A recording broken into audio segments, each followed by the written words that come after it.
Hello students, इस video में हम देखने वाले हैं कक्षा 12वीं राजनीति विज्ञान के प्रश्न बैंक का सॉल्यूशन। और ये बच्चों वीडियो नंबर 4 है। इससे पहले हमने 3 पार्ट और भी डाल दिए हैं राजनीति विज्ञान के सॉल्यूशन का। तो आप इस वीडियो के डिस्क्रिप्शन बॉक्स में एक लिंक है, उस पर विजिट करके आप बाकी के पिछले 3 वीडियो भी आप देख सकते हो। और हाँ बच्चों, हमारे चैनल को सब्सक्राइब जरूर कर लीजिए, क्योंकि हमारे चैनल पर लगातार कक्षा 12वीं अंग्रेजी और कक्षा 12वीं राजनीति विज्ञान के प्रश्न बैंक का जो सॉल्यूशन के लिए जो लगातार वीडियो अपलोड किए जा रहे हैं, उससे आपको काफ़ी ज़्यादा फायदा होने वाला है। और हाँ, आप हमारे टेलीग्राम चैनल एजुकेशनल गोल को जरूर ज्वाइन कीजिए, क्योंकि जैसे ही कोई नया वीडियो अपलोड होता है तो उसका नोटिफिकेशन टेलीग्राम पर जरूर आता है। तो आइए देखते हैं क्या है क्वेश्चन। सबसे पहले जो चैप्टर है हमारा है वो भारत के विदेश संबंध है, और सही विकल्प का चयन करना है। भारतीय विदेश नीति का आधार क्या है? तो यहाँ पर देख सकते हो बच्चों 4 ऑप्शन दिए हैं। विश्व बंधुत्व है क्या, युद्ध का समर्थन है क्या, पूर्णता निशस्त्रीकरण है, नाटो का समर्थन है? तो बच्चों इसमें आ जाएगा विश्व बंधुत्व। उसके बाद अगला वाला जो है, भारत ने पंचशील सिद्धांत पर हस्ताक्षर किए थे, तो किसके साथ किए थे? तो इसमें आ जाएगा चीन के साथ। किसके साथ आ जाएंगे? चीन के साथ, ठीक है। उसके बाद यहाँ पर गुट निरपेक्ष आंदोलन के नेता कौन थे? तो ये थे पंडित नेहरू। उसके बाद पंचशील की घोषणा कब हुई थी? तो पंचशील की जो घोषणा हुई थी वो आ वाला ऑप्शन आ जाएगा इसमें 29 अप्रैल 1954 में। उसके बाद शिमला समझौता हुआ था, तो इसमें आ जाएगा आ वाला ऑप्शन 1972 में। तो ये आपके सही विकल्प के आंसर हो गए हैं। आगे चलते हैं हम, और अगला जो क्वेश्चन देखने वाले हैं हम, सत्य असत्य का चयन करना है। डॉक्टर नेल्सन मंडेला को अफ्रीकन गांधी नाम से जाना जाता है, तो बिल्कुल ये सत्य बात है। उसके बाद भारतीय विदेश नीति के मुख्य निर्माता पंडित नेहरू थे, तो बिल्कुल ये भी एक सत्य बात है। ताशकंद समझौता 1976 में हुआ था, तो बिल्कुल ये एक असत्य कथन है, ठीक है। उसके बाद शिमला समझौते पर अटल बिहारी वाजपेयी संलग्न थे, तो ये भी एक असत्य कथन है। भारत चीन युद्ध 1965 में हुआ था, तो ये भी एक असत्य कथन है, ठीक है बच्चों। यहाँ पर आप देख सकते हो अगला वाला जो क्वेश्चन है, खाली स्थानों की पूर्ति करना है। सबसे पहले फर्स्ट वाले क्वेश्चन में आप देख सकते हो, भारत ने सदैव समाजवाद तथा उपनिवेशवाद का विरोध किया था। क्या आ जाएगा इसमें? उपनिवेशवाद। उपनिवेशवाद कैसे लिखा जाता है मैं आपको थोड़ी देर में बताने वाला हूँ। उसके बाद युगोस्लाविया की राजधानियाँ की जो राजधानी है वो कौन है? कि बेलग्रेड है। अब बेलग्रेड को कैसे लिखा जाता है मैं आपको बताऊंगा। उसके बाद ताशकंद समझौता लाल बहादुर शास्त्री व जनरल अयूब के बीच हुआ था। कारगिल संघर्ष भारत व पाकिस्तान के साथ हुआ था। उसके बाद भारत में प्रथम परमाणु परीक्षण रिक्त स्थान को तो इसमें आ जाएगा बच्चों 18 मई 1974 के दिन। 18 मई 1974 के दिन। तो इन सभी प्रश्नों के आंसर मैं आपको दिखाने वाला हूँ।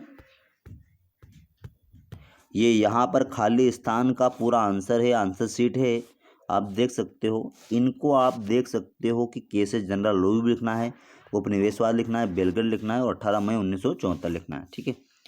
यहाँ पर आगे चलते हैं हम, और अगले वाले क्वेश्चन में एक वाक्य में उत्तर देना है। पंचशील सिद्धांत दिया था, तो किसने दिया था? नेहरू व चाउ एन लाइन। उसके बाद ताशकंद समझौता हुआ था 1966 में हुआ था। भारत चीन युद्ध के समय रक्षा मंत्री थे, तो 1962 के टाइम का था युद्ध, और उस टाइम पे रक्षा मंत्री थे V.K. कृष्ण मेनन।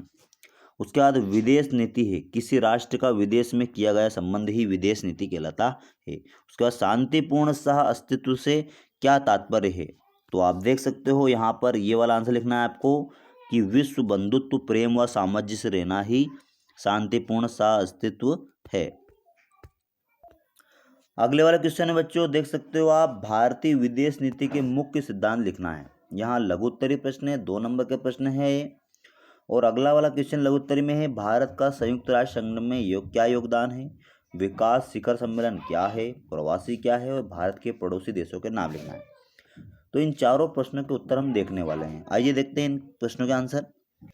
तो बच्चों आप यहाँ पर देख सकते हो भारतीय विदेश नीति के मुख्य सिद्धांत, तो इसमें फर्स्ट वाला जो है तटस्थता अथवा असंलग्नता, ये एक विशेषता है भारतीय विदेश नीति की।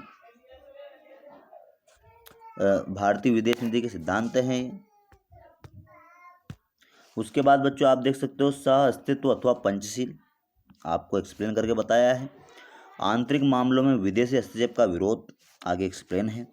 उसके बाद साम्राज्यवाद तथा उपनिवेशवाद एवं रंग भेदपरक असमानता का विरोध। तो यहाँ से आप इन सबको कैप्चर कर सकते हो और अपने आंसर को लिख सकते हो। उसके बाद अगला जो क्वेश्चन है कि भारत का संयुक्त राष्ट्र में क्या योगदान है।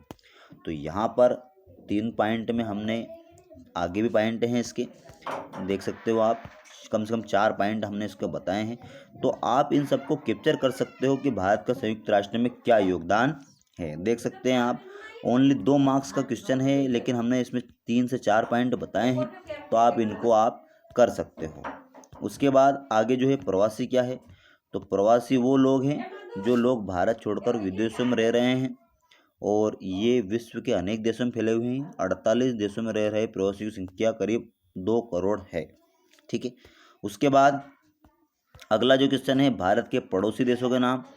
तो भारत के पड़ोसी देशों के नाम देख सकते हो आप, बांग्लादेश, श्रीलंका, चीन, नेपाल, भूटान, पाकिस्तान और मालदीव, ये सभी भारत के पड़ोसी देश हैं। इसमें एक अफगानिस्तान और आ जाएगा, क्योंकि अफगानिस्तान भी, क्योंकि जिस हिसाब से हम पीओके को देखते हैं, पीओके जो भारत का हिस्सा है ना, तो पीओके के से लगा हुआ थोड़ा सा इलाका है अफगानिस्तान का, इसलिए अफगानिस्तान भी इसमें आ जाएगा। ठीक है। उसके बाद दीर्घ उत्तरीय प्रश्नों पर चलते हैं हम, और दीर्घ उत्तरीय प्रश्न में यहाँ पर दिखाया गया है शांतिपूर्ण सह अस्तित्व भारत की विदेश नीति का आधार है, समझाइए। तो हमने इसको पूरा एक्सप्लेन करके बताया है, आप यहाँ इसको कैप्चर कर सकते हो बच्चों, क्योंकि हम इसको पूरा बोल के नहीं बताएंगे वरना ये वीडियो बड़ा हो जाएगा। तो आप देख सकते हो, उसको कैप्चर कर लीजिए आप, ये पूरा सटीक आंसर है। उसके बाद जो अगला वाला क्वेश्चन है, सार्क संगठन को समझाना है। सार्क को दक्षेस भी बोला जाता है, और सार्क जो है पूरा एक्सप्लेन करके बताया है। इसकी स्थापना 8 दिसंबर 1985 को सबसे नया संगठन है, और इसमें देश जो है भारत, पाकिस्तान, बांग्लादेश, नेपाल, भूटान, मालदीव और अफगानिस्तान है। तो देख सकते हो आप, इसको कैप्चर कर सकते हो आप। उसके बाद अगले वाले क्वेश्चन पर चलते हैं हम, और भारतीय विदेश नीति को प्रभावित करने वाले तत्वों की व्याख्या भी करी है हमने यहाँ पर, और 4 पॉइंट में इसका आंसर हमने बताया है। ठीक है। उसके बाद अगले वाले क्वेश्चन पर चलते हैं हम, भारत की परमाणु नीति निःशस्त्रीकरण में किस प्रकार सहायक है। तो ये भी देख सकते हैं आप। तो भारत की जो परमाणु नीति है निम्न प्रकार से निःशस्त्रीकरण में सहायक है। क्यों? क्योंकि भारत की परमाणु नीति ऐसी है कि शांतिपूर्ण प्रयोग के लिए परमाणु ऊर्जा का इस्तेमाल होता है इसमें, इस बात को हमने एक्सप्लेन किया है। उसके बाद अगला वाला जो है निःशस्त्रीकरण का समर्थन करता है भारत की परमाणु नीति। भारत की परमाणु नीति की जो विशेषताएं हैं, लेकिन इन सभी से निःशस्त्रीकरण को बढ़ावा ही मिलता है। उसके बाद आणविक शस्त्र नियंत्रण व संधियों का विरोधी भी है भारत। ठीक है, इसको एक्सप्लेन करके बताया है। और निःशस्त्रीकरण के क्षेत्रीय प्रयास भारत करता है, इस प्रकार की परमाणु नीति है भारत की। और उपरोक्त बिंदुओं के आधार पर कहा जा सकता है कि भारत की परमाणु नीति निःशस्त्रीकरण में सहायक है। उसके बाद यहाँ पर आगे देख सकते हैं आप, भारत द्वारा गुट निरपेक्षता की नीति को अपनाए जाने के प्रमुख कारणों की व्याख्या कीजिए। भारत ने गुट निरपेक्ष नीति क्यों अपनाई, उसके कारण बताना है। तो यहाँ पर पॉइंट में बताया गया है आपको, टोटल 4 पॉइंट दिए गए हैं इसके, और आपको इनको कैप्चर कर सकते हो।